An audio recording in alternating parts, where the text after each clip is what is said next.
Good afternoon, I'm Sean Yao, and this is One News Now. Government agencies or several government agencies are now getting ready for the looming dry spell in the coming months. Shaila Francisco with the details. In Balagtas, Bulacan, most of the palay produce have been harvested as early as last week. This is the reason why farmers have no qualms on the National Water Resources Board's decision to cut the allocation for irrigation starting May 11. One thing they fear, though, is the possible lack of water once planting starts in June due to the looming El Nino. Farmer Fidel Rabago says they only rely on irrigation for water supply in farms.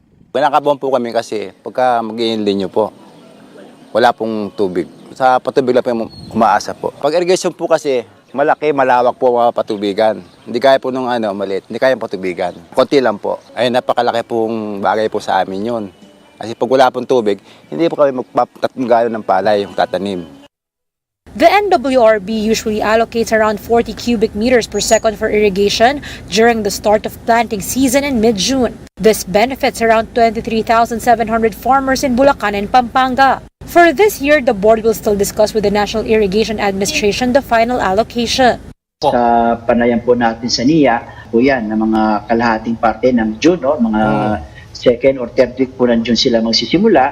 At yan naman po pinag-uusapan natin kung anong klase, gaano karaming alokasyon o tubig po ang kailangan i-release sa Angat-Dam para po sa pangailangan nila sa irrigation po. For its part, NIA said it has plans in case the allocation may not be enough. Inaalam po namin, ilan ba talaga yung kanyang patubigan? And of course, pag na-determine po namin yon, pinaprioritize po namin yung mga doon malapit sa source. May assistance din kami, solar, sa water pumps. Meanwhile, the Agriculture Department is planning to conduct cloud seeding operations which will cost 18 million pesos. Sabi ko nga kasi may mga initial meetings na kami pero magmi-meet kami to consolidate. May mga of course ang amin namang budget na nasa dito sa regular budget ng DA, meron kaming allocation para doon. But ang tinitingnan siguro natin yung request for cloud seeding, no? So sa ngayon, may initial request for 18 million. Aside from this, the DA is also looking into adjusting the planting calendar and providing drought-resistant seeds. Shaila Francisco, we are One News. And that looming El Nino could bring some of the hottest temperatures ever recorded. The UN's World Meteorological Organization estimates that there is a 60% chance that El Nino could emerge by the end of July and an 80% chance that it will hit toward the end of September. According to the UN's WMO, the El Nino's effect on global temperatures usually plays out 1 year after it emerges. El Nino is a natural phenomenon associated with higher temperatures and lower precipitation worldwide, which can lead to extreme weather events like droughts in some parts of the world and heavy rains in others. The weather phenomenon last occurred from 2018 to 2019. In other news, the Commission on Elections wants to replace its old vote counting machines with an automated election system for the 2025 midterm polls. JC Cosico reports. Poll ballots being rejected and paper jams. These are just some of the usual errors from the vote counting machines during the previous elections. After last year's polls, COMELEC is so eyeing to ditch the 97,000 VCMs given their old state for the 2025 midterm elections. Sa aming palagay, mahirap na rin po ito na ayusin o i-refurbish na tinatawag sapagkat mukhang wala na po mga pyesa na available para sa refurbishment. So, minarapat po na inyong Commission on Elections na ibaliwala na. The COMELEC said it is looking into other ways for these not to be wasted, including the possibility of using them for examinations. Parang pwede namin i-donate halimbawa sa DepEd o kaya i-donate namin halimbawa sa PRC. In a press briefing, the poll body presented its terms of reference for the fully automated system with transparency audit and count or fast track in the 2025 polls. Under this, the COMELEC plans to use automated counting machines or ACMs. It includes a combination of an optical mark reader or OMR for paper ballots that will be inserted in machines, and a touchscreen setup for its direct recording electronic or DRE capabilities. Yung touchscreen ay plano namin gamitin para sa overseas voting. Pero for purposes of the national election, dito sa ating bansa, domestic election, dapat po OMR. Pwede bang gamitin ng sabay? Hindi po. Ang mangyayari po, i-disable namin yung DRE feature. Plano po natin pagka may special election, plebiscito, at referendum at iba pa. The poll body also eyes the use of stamping to replace the shading of ballots. Pag sineshade, hanggang sa likod nakikita natin, nagmamark pa. Ngayon po hindi na, tatak lang, kahit hindi siya nagmamarka sa likod.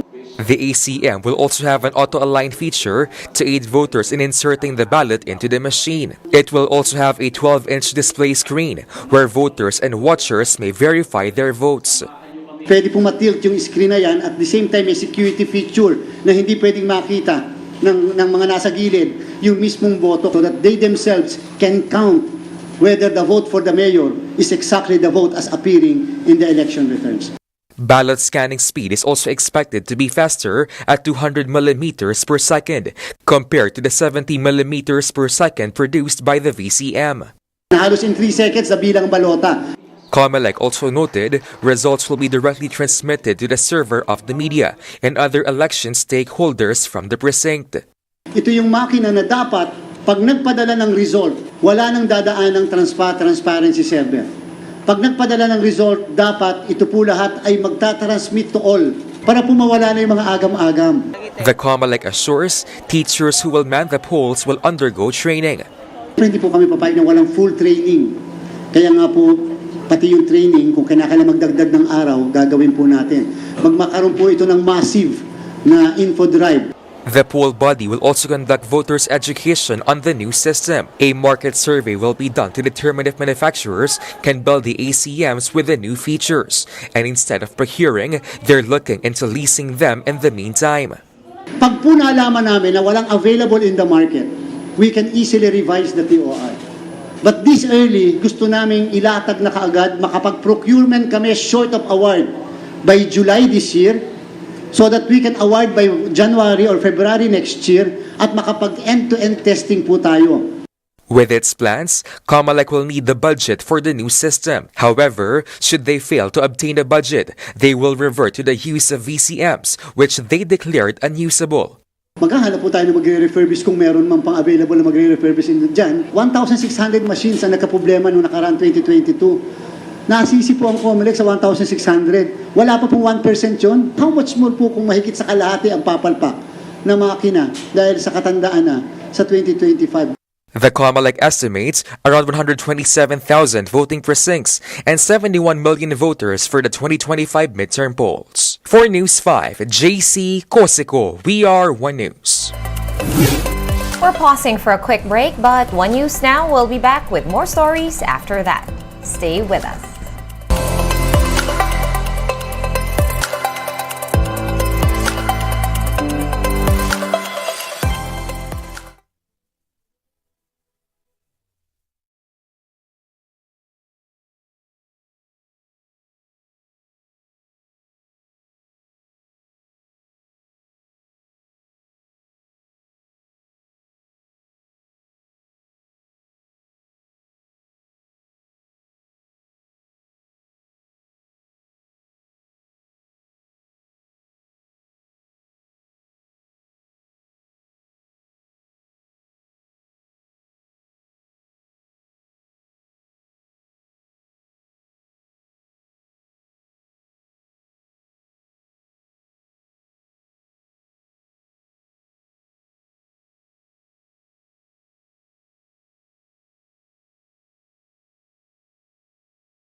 You're still with us here on One News Now. I'm Sean Yao.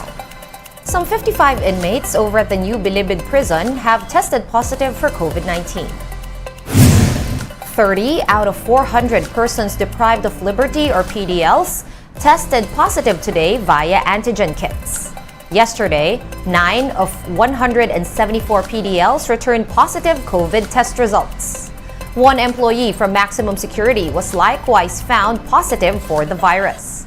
Prison congestion and extreme heat are seen to be the drivers of the increase in cases inside the Bilibid. But for now, makeshift tents have been put up to serve as isolation facilities for the patients. Visitations have also been temporarily suspended until further notice. We are continuously monitoring the situation dito sa Maximum. 4 na quadrant yan eh. And they are about 18,000. No? Hindi namin ma-avoid ngayon yung overcrowding kasi congested nga yung Maximum. Lahat ng mga gwardiya natin, pag napansin yung may paubo-ubo, may cough, whatever, test ka agad. And the Bureau of Corrections is partnering with other government agencies for the construction of Bucor Global City.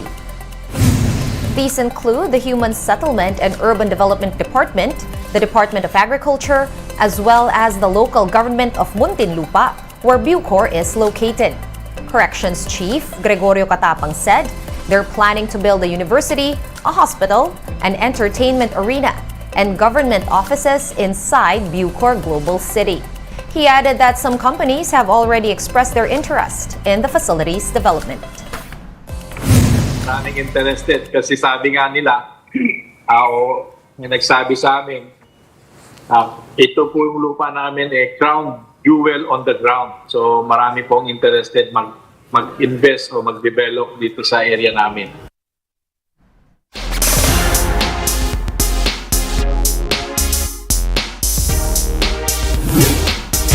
And in sports, the Philippines bags its first gold medal in the 32nd Southeast Asian Games in Cambodia. The country's first gold is courtesy of Kyla Napoles in the Jiu-Jitsu Women's Newaza Nogi 52-kilogram event.